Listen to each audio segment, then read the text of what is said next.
그러니까 농업혁명과 산업혁명은 둘 다 사람을 사람답게 만들어준 고마운 혁명이죠. 농업혁명과 산업혁명 덕분에 이 80억 명이나 되는 사람이 건강하고 풍요롭게 장수하면서 살고 있는 거예요. 아니 산업혁명 때문에 이산화탄소가 늘어난 건 알겠어요. 왜 그러냐면 우리가 석탄이라는 게 뭐예요? 고생대 시대의 대기 중에 이산화탄소였거든요. 이산화탄소가 나무가 됐어요.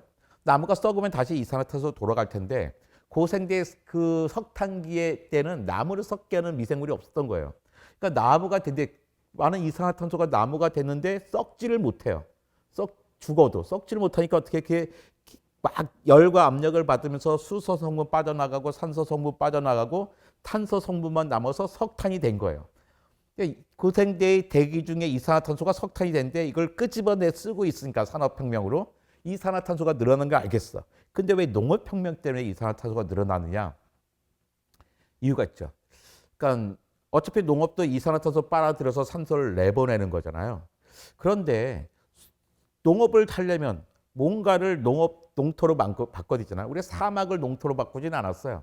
되게 잘 자라는 숲을 농토로 만들어야 했죠. 많은 사람을 먹여야 되니까. 근데 숲은 엄청나게 많은 이산화탄소를 빨아들입니다.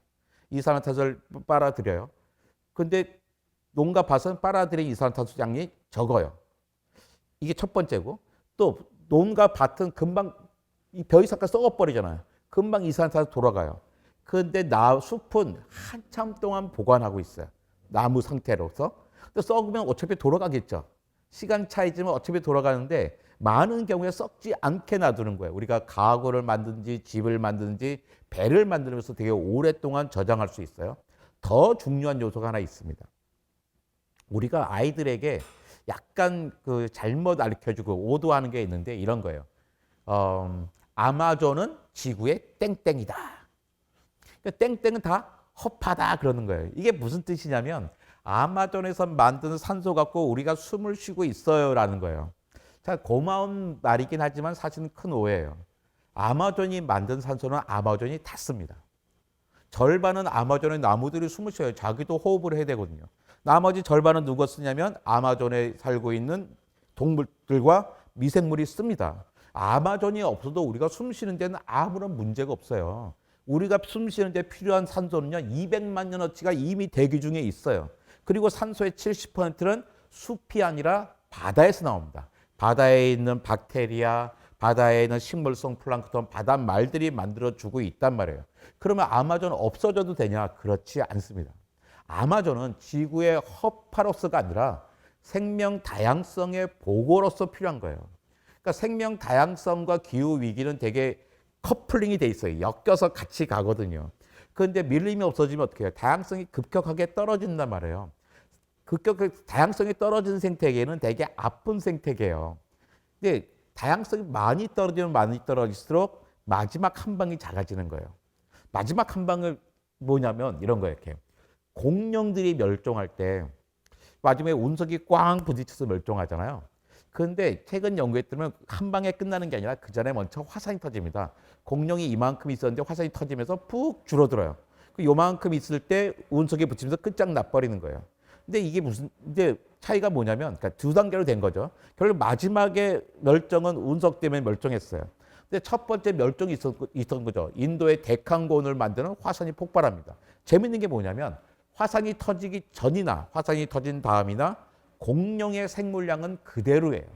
이게 무슨 말이냐면, 숫자가 중요한 건 아닌데요. 예를 들어서 화산이 터지기 전에 공룡이 지구에 10억 마리 살고 있었다면 화산이 터진 다음에도 여전히 10억 마리 살고 있는 거예요.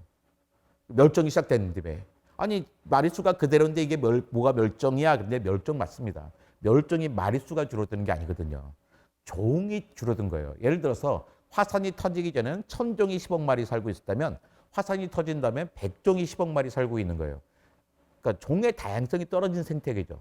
종의 다양성이 떨어진 생태계는 아픈 생태계, 비실비실한 생태계, 허약한 생태계입니다. 이때 운석이 꽝 부딪히니까 끝장나버린 거예요. 만약에 화산이 터져서 멸종이 시작된 다음에도 종의 다양성을 좀 더 유지하고 있었다면 운석이 부딪혔을 때 끝장나지 않고 조금 남아있을 수 있어요. 물론 우리한테는 좋지 않은 일이죠. 우리가 등장하지 못했을 테니까. 그러니까 종의 다양성이 높으면 높을수록 더 마지막 한 방이 커야 돼요. 근데 지금 이제 우리가 종의 다양성이 떨어지면 지금의 마지막 한 방은 다들 누구나 이산화탄소라고 생각하고 있는데 종의 다양성이 떨어지면 아픈 생태이기 때문에 이산화탄소 농도가 조금만 높아져도 끝날 수가 있어요.